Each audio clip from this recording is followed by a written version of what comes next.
Hello, patrons, and welcome to week 8 of the training. So I thought I would just start by showing you guys my work in progress training diary. So I call it a diary more because I edit it after the fact. Sometimes there's a little bit of trial and error going on. I largely do stick to it. It largely is a training program, but some things I tweak during the workout and then come back and edit it here. So it's more like a recount of what I did as opposed to everything I'm planning to do. That's all still in my head. So you can see I've completed week 8 and I've got week 9 ready to go. Depending on how week 9 goes will determine what goes in for 10, 11, 12, 13.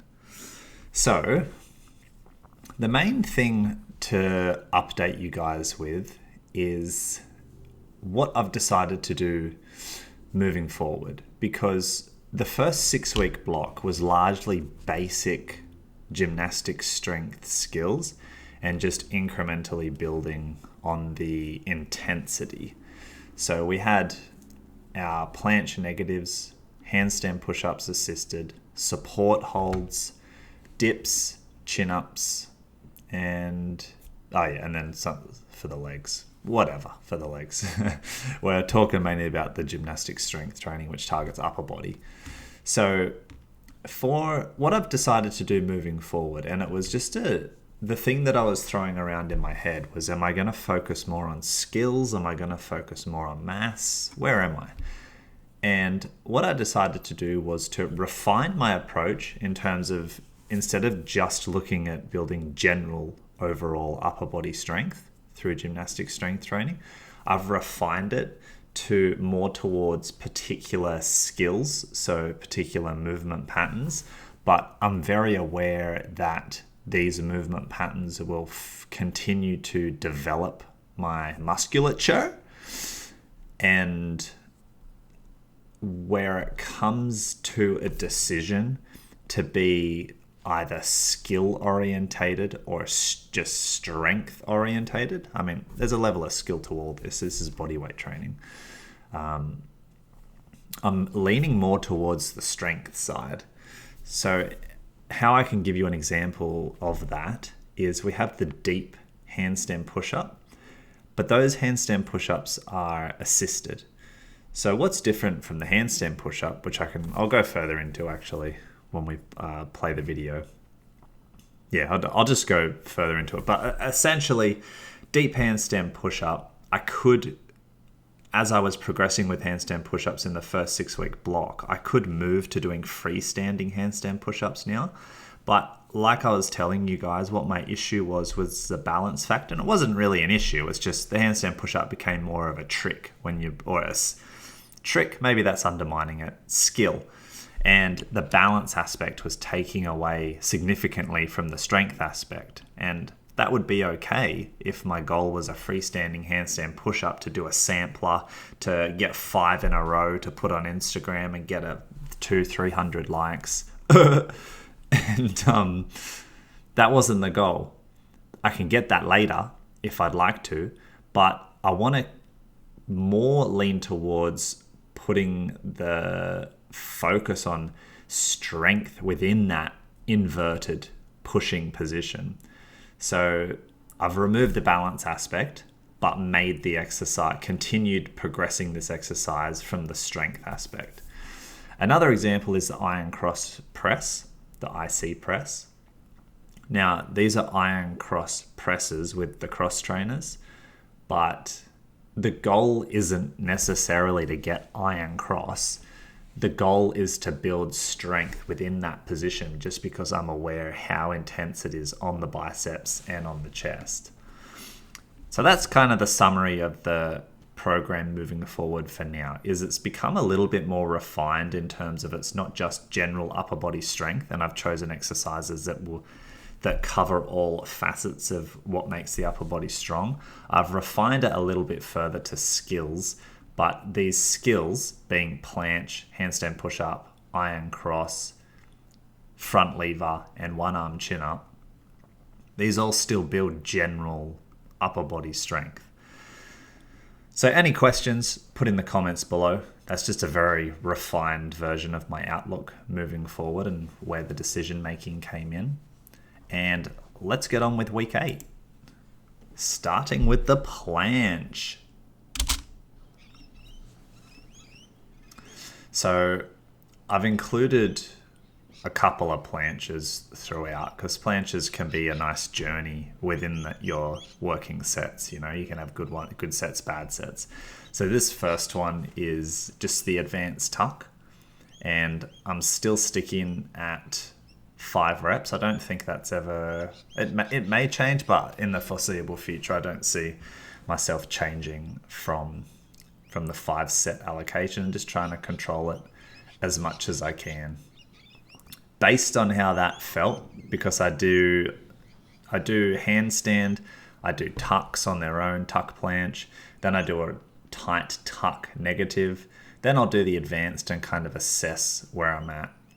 So as I said back in week 6, I was surprised at how the pint straddle negative looked in a good way. I was surprised that it didn't seem too far from planche. So I'm kind of taking a bit of a risk, investing a little bit in terms of, it's not what I usually would do, to put it that way. So I'm taking a bit of a risk investing in that pint straddle, and I'm going to see how the strength develops over the next 2, 3, 4 weeks and see if it's simple to just lengthen, like open up the hips. Will the investment pay off? We'll find out. Now these are the deep handstand push-ups. I'm using P-bars. Like I said, I wanted to continue the strength element of this exercise as opposed to balance, and I'm doing that by increasing the range of motion. And it's impressively difficult doing that. Doesn't look too difficult there because this was my first session doing the deeper ones, but I did maneuver it a little bit more over the week and got more intensity out of it. I kind of honed it to be perfect for the 5 reps, 4 sets. Okay, so here's a bit of equipment that I've not used for a while, the cross trainers. These are just essentially move the lever further up your arm, so you get an idea of what it would be like with short arms. And this, I wanted to go full depth, if you see that rep, and I slowly get deeper as the reps go on. I'm just being super careful with this. Now that I'm 30, I'm being more cautious with the exercises that expose your vulnerability. You know, straight arm strength can be vulnerable. It's not a compound exercise. It's specific to the biceps tendon, which you can make strong, but isn't necessarily a super strong thing in your body that you'd rely on to hold your weight. So it is about those small incremental gains. And I took it easy and then got deeper as I felt a little bit more comfortable. It's going to get dark really quickly, by the way, as this session progresses. So these are weighted dips. I had done 1 week in week 6 at 9 kilos, or I think that's like 19 pounds. So I aim with whatever, if I can increase the weight or the difficulty of something, I generally like to stick with it for 2 weeks. So with this one, I just stuck with 9 kilos because that'll make it 2 weeks if you add it together that I've done 9 kilos, and I can increase from there. Pretty sure this one will be, I'm going to pause it at the end of this session just to expand on something. This one here is front lever negatives. So after I finished my marathon training, I don't even think I could hold a front lever in a tucked position. That's how weak I felt. That's how weak I'd become. So to be controlling these negatives is definitely showing even just the chin up work, which ideally if you were doing any kind of chin up vertical pull for front lever, you do pull up. So it's just nice to see that, you know, there was some gains made with the front lever without specifically even training the front lever. Just that general upper body strength has brought back some for me. And these front lever negatives, the pull-ups, which I'm doing now, and the one-arm chin work, I think will all work together to help improve my front lever. And I'm expecting some good gains with front lever as this second 6-week block nears to completion. Pull-ups weren't very difficult for me. I didn't not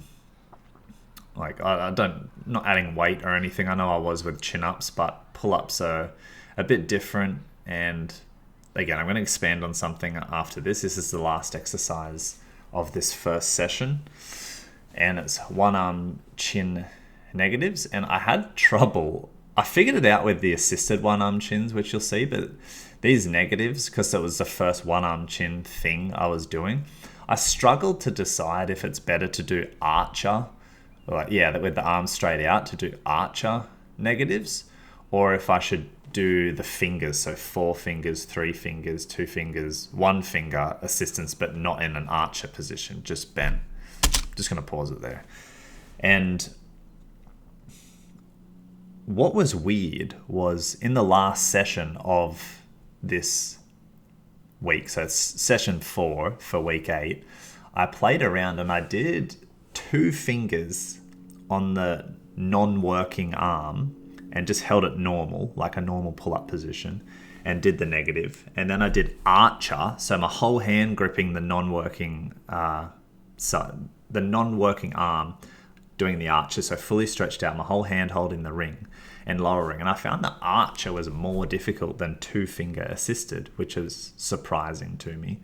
So I'm thinking I might tweak it just a little bit more, but I'm thinking that there'll be a fine line between 1-finger assisted, which I didn't do, and I'm making notes of this in my program, by the way, and the archer. So the 1 finger and the archer, there'll be some kind of line there where that's where my strength is at the moment, because for now the 2 fingers seems to be okay, but maybe a little bit on the easy side, and the archer seems too intense at the moment. I think over 2 weeks or so, the archer will be where it's at, but I'm just tweaking it at the moment. And I mean, the archer's good because it just is what it is. It's your arms stretched out and there's no comparison.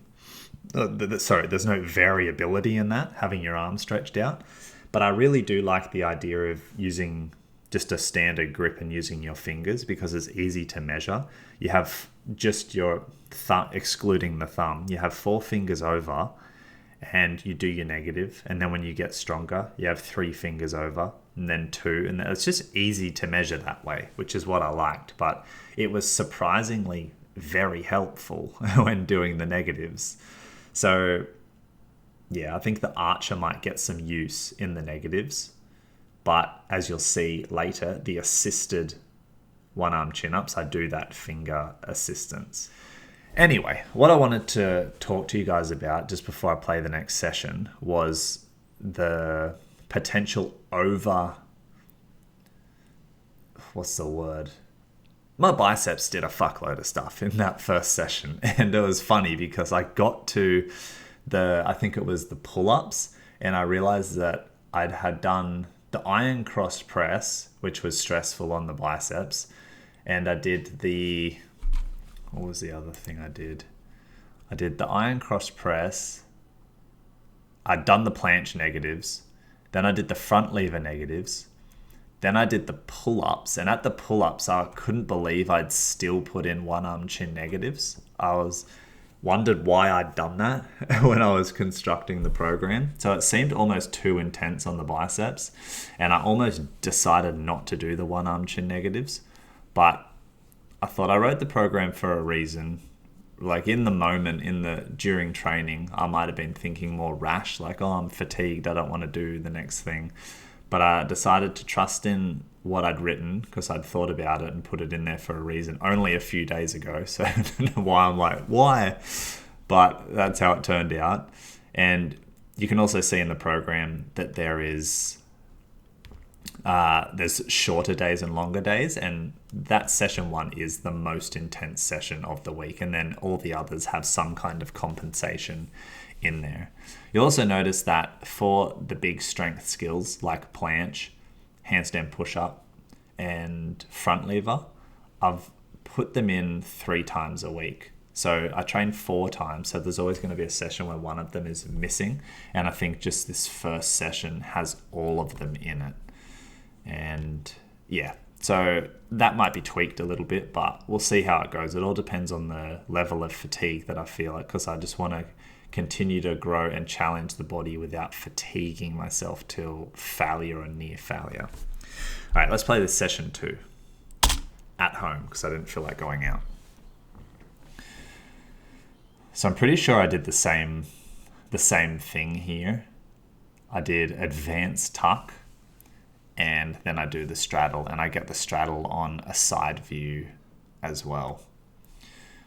Nothing to do with training, but I've kind of in a grace period right now where you can see me training because I've got my shirt off and I've got short shorts on, but the sun is going to set. And as soon as the sun shows signs of setting is when the mosquitoes come out and attack you.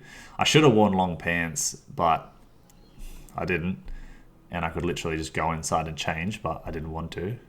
So I have a hoodie, which is what I'm taking off there for in between sets, that completely covers the upper body just because you get attacked by mosquitoes. And it's fucking winter.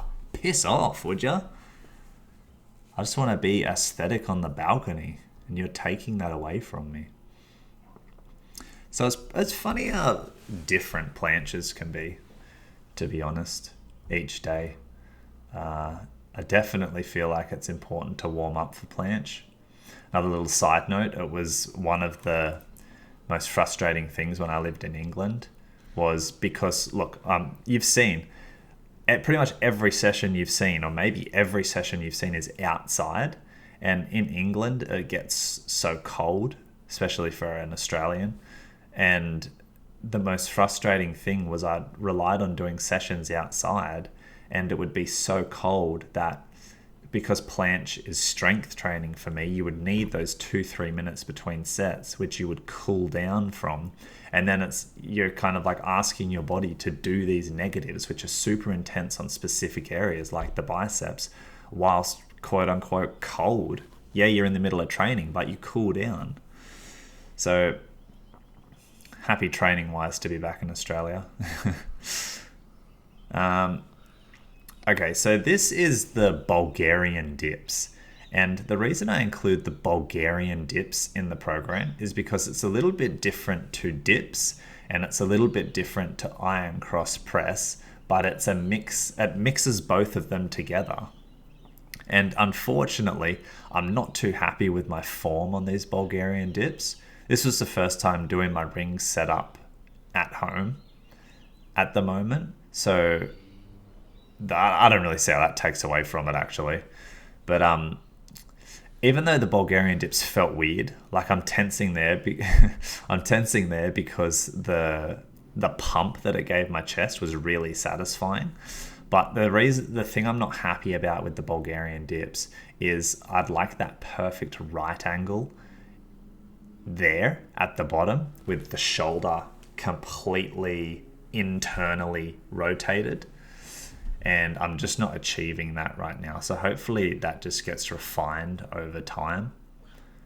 But yeah, I still felt it. I just, I'd be critical on form just so I get the best results. I feel like I had something else to say about it, but I can't remember now. Distracted by the nips. Yeah, so anyway, essentially I saw Jordan Jokchev do Bulgarian dips, and he does them a lot better with that lovely mobility. There's a mobility component to that. Oh, and that was the other thing I was going to say, was the Bulgarian dips still develop the chest in the way the iron cross press does, but it takes the stress off of the biceps tendon, which is why I chose to include the Bulgarian dips in addition. I think I just decided to film this whole workout. So this is front lever negatives again. Like I said, happy with this because a couple months ago, I couldn't even hold front lever in a tuck position. So this should be the assisted one-arm chin-ups, and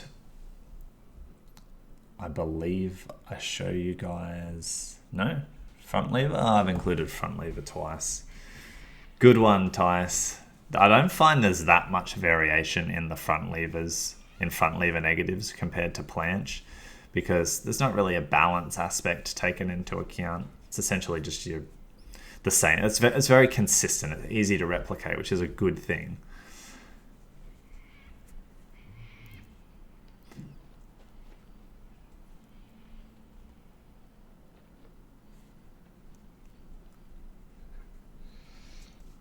Alright, so this will be the one arm chin. And I'm definitely getting attacked by mosquitoes here. It's also weird, like I'm not in a tropical area. Why are they there? I'm just showing you guys I do alternating grip, can you believe, for the assisted one arm chin. Obviously the supinated grip is the side I'm putting the focus on. I definitely prefer and would recommend training one arm chin on rings as opposed to a bar to allow that manipulation or that range of motion on the, I don't know how to describe it, the rotational range of motion in the shoulder, because it starts off pronated and then turns to supinated, and I just think that movement pattern is important when learning the one arm pull or one arm chin, which is the ultimate in pulling strength. I just think that extra range of motion is important. And this is the final. So this is another session I've learned and put long pants on. The same hoodie, which is why it kind of looks like the same session. But I just kind of wanted to show you my handstand push up again because it got a little bit more vertical, I think you would say. I felt kind of scary doing it. Not really, but a little bit scary doing it with my feet on that ledge, because obviously if they slip, there's a drop off and I am kind of pushing back that way. But yeah, this will end the session. I think this was done at the start of the session when I actually did it, but that'll be the last video for week 8. Let me know if you have any questions in the comments, guys. What? That's not grammatically correct. Comment if you have any questions and I'll be happy to answer them. But this was the start of week 8, the next block, still focusing on strength, but refining the targets, the more skill orientated exercises, but we'll still build a lot of strength. A little bit more complexity added, like with the Bulgarian dips needing that mobility, and you really need to get that technique on point to get the most out of them. So I love all you guys. Thanks for being here, and I'll talk to you guys next week for week 9, and I'll probably make a post or two and touch base with you all throughout the week. Bye.